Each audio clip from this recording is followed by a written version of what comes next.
Hey, I'm Alex Macklin from Board Game Co, and today I'm reviewing Apiary Expanding the Hive from Stonemaier Games. This is likely going to be a fairly fast review because while this does add to Apiary, it's not like, well, it's nothing complicated. We're going to talk about what this adds over here. There's a reason it comes in a plain brown box. It's meant to be incorporated very quickly into your base game. I'm going to go ahead and tell you a brief overview of Apiary, very brief. You can check out my full review if you want more information there. You can even check out a gameplay on the channel. But I'll give you a brief overview of what Apiary is. I will then tell you what Apiary Expanding the Hive adds, and then I'll give you my opinion overall on the expansion. To that end, Apiary is a bee placement game. You're going to be placing little bee meeples onto the board in, I believe, 6 different zones in order to try to get as many points as possible. The trick of the game is that your bees are slowly getting stronger and stronger. When you either recall them or when they get bumped, you have an opportunity to go ahead and rotate them up, going from level 1 to level 4, and the actions they take get stronger the higher the level they are at. And there's also a bonus action or a bonus benefit for your level 4 bees. The problem is once you use your level 4 bees, they're going to go ahead and hibernate. They're going to go into a little section of the ship where you get a little hibernation bonus. That's also the end game trigger. When all the hibernation combs are taken up, that will trigger the end of the game. And then you go ahead and add up your points from a variety of things, but a big part of the game is going to be these tiles that you are placing down onto your ship over here. You're going to have your core ship, which is variable. You have different ships or different patterns are all there. You're going to have these little things that will go on top of these ships or overlays, these little seed cards or not, or these frame cards that will go onto the ship, giving you more places to place down various tiles. And the combination of tiles and, well, everything you've done throughout the course of the game is going to be how you gain points. There's a lot of things to go on as far as, well, ways to get points. Now, not a full review, trying to give you a general overview. Again, you can check out my full coverage of Apiary for that if you want, well, more information there. So, what does Expanding the Hive adds? Well, it adds a little bit of more. That's primarily what the expansion does. It adds more. It doesn't add any new gameplay mechanics at all, I think. I'd have to go through it with a fine-tooth comb. I don't think there's a single new game mechanic in place. There's a small adjustments as far as 1 or 2 cards that are replaced or updated, and maybe some faction tiles. You have your starting faction in the game. I think 2 of those are updated. So things like that are adjusted in the game. But past that, past the knowing what to sub in, there's not really new rules at play, although there is something that might be slightly new. So let's talk about the things that are just new stuff in general, but nothing new, just more stuff. So to that end, we're going to have a bunch more of your ships over here, or whatever they call these main boards. You're going to have a few more of these being added to the game, giving you more variety there. You're going to have more cards added to the game, giving you more variety there. More of each of the types of tiles, each of the 4 types of tiles. There's not a ton of variety. I think there's 3 or 4 of each tile. Not a lot, but more stuff as far as more tile variety there. You're also going to have a few more of these. I think it might be 3 more of these faction tiles. Again, not a ton, but you have some new factions in play. So if you wanted more variety there, you have that as well. And then the big thing, the main change you're looking at in this expansion, although calling it a change is being a bit, I don't know, a bit generous, is the frames are going to be replaced. In the original Apiary game, you had frames, which are, again, these, and they go onto your board. But they always were completely the same. When you played the original game, all the frames were exactly the same. It was a single type of frame. You add them to your board. If you fill this tile, you get 8 points. And there were 2 spots that gave you the same bonus every single time. So whenever you were going ahead and utilizing those frames, you had the same exact thing happening. There was no variety in that sense.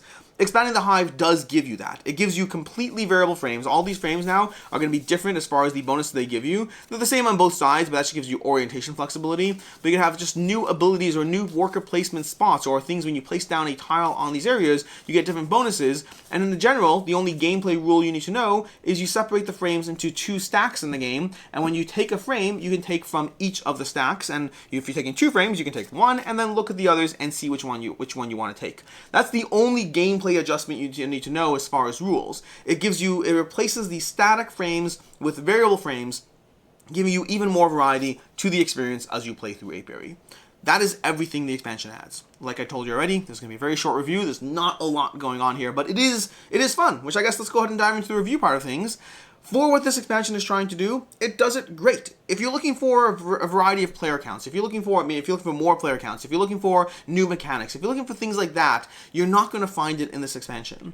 There are a few components replaced. I don't know exactly why. I assume balance issues. One of them is one of the exploration tiles that gives you 2 cards was replaced with one that gives you 1 card. I assume 2 cards was just always way too powerful. But in general, past that 1 tile and again a few faction things, I assume there's some small degree of balance adjustment that never really impacted me in my games, but hey, I don't mind improvements. And then outside of that, it's just more content and the improved frames. As far as the more content, I would say some you'll notice more than others. These tiles over here, there's not a lot of these tiles added, so a few in the mix. Again, I don't mind more. I'd say more than that. I like more. I'm happy there's more, but there's not a ton. I think part of it is they're trying to be mindful that it fits all in the base game tray, which doesn't give you a lot of room to add more tiles. It kind of feels like they said, hey, we're going to give you as many tiles as you can to completely fill the tray without making you have to be creative in how you store things, which I understand and appreciate, although eventually they'll probably have to break that, although that will probably come with a new expansion with a new box, then players can do what they want, including resorting to my favorite storage insert of choice, which is just a variety of plastic baggies. So there's new tiles, but not a ton. I like having them. New faction tiles, again, I don't think I've come close to playing with all the faction tiles from the base game, so I don't need them yet, but I do like having that flexibility, that agency. There's new cards. Again, don't need them, but I appreciate having them, so all of these kind of stuff over here is just, I'm happy it exists, but I don't know if I'd pay for it, at least not yet. It's a few extra things in a game that I didn't necessarily notice or need that extra amount of variability. Where the expansion does add a lot more value for me, though, is going to be in two things. First of all, is these ship mats. Having these over here, that's a lot more flexibility. It almost doubles. I have to count it, but I think it like doubles the amount of ships you have over here. And these were the one area of the game where I did feel I saw everything the game had to offer. I haven't seen all the tiles, all the factions, all the cars, but I did play on every single ship from the base game. So having variety there, that is something I am very happy about, having this level of extra variety. So all variety is good, but the ships in particular is where I'm really appreciating the different, the new different ship shapes that they have and the abilities. And they always try to make them a little clever as far as what they do. But again, just I like having these. This is a lot more variety and very helpful. And then just as much, if not more impactful, are the new frames. The original frames, being very static and one-dimensional, almost felt like mistake's the wrong word, but it felt like in a game full of variety, it felt like having a single frame type just felt like maybe an oversight might be the right word. It didn't feel right in a game that was so baked full of everything being different that there was this one element that was always exactly the same. And I like the fact that they're different now. I like having the variety. I like having more ways to try to leverage your ships. Like, for example, this particular card over here, when combined with one of the, I think it was a faction ship, I can't remember, maybe it's a tile. It might have been, no, it's one of these tiles. One of these development tiles over here. There was one that I had that makes every card worth 2 resources. And so the ability to pay 1 resource for a card that's worth at minimum 2 resources, that's a very strong little way to combine things, which was very satisfying to have in the game. So I really appreciate the new frames. I think that's an excellent addition to the game. Which brings us to my final thoughts on the expansion. My final thoughts, my rating, review, all of that. And ultimately, I think Apiary Expanding the Hive is a great expansion in terms of doing what it's trying to do. It's not trying to make things different. It's not trying to change the game. It's just trying to give you more. That's the main focus of the expansion, give you more, and I think it very much succeeded at that.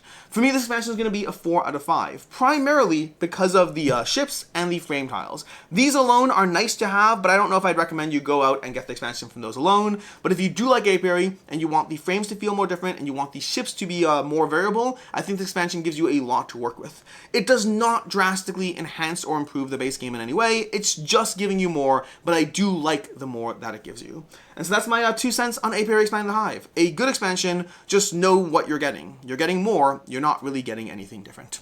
In any case, and until next time, I'm Alex Radcliffe from Board Game Co. I hope you enjoyed this video, and as always, I hope you have a good one.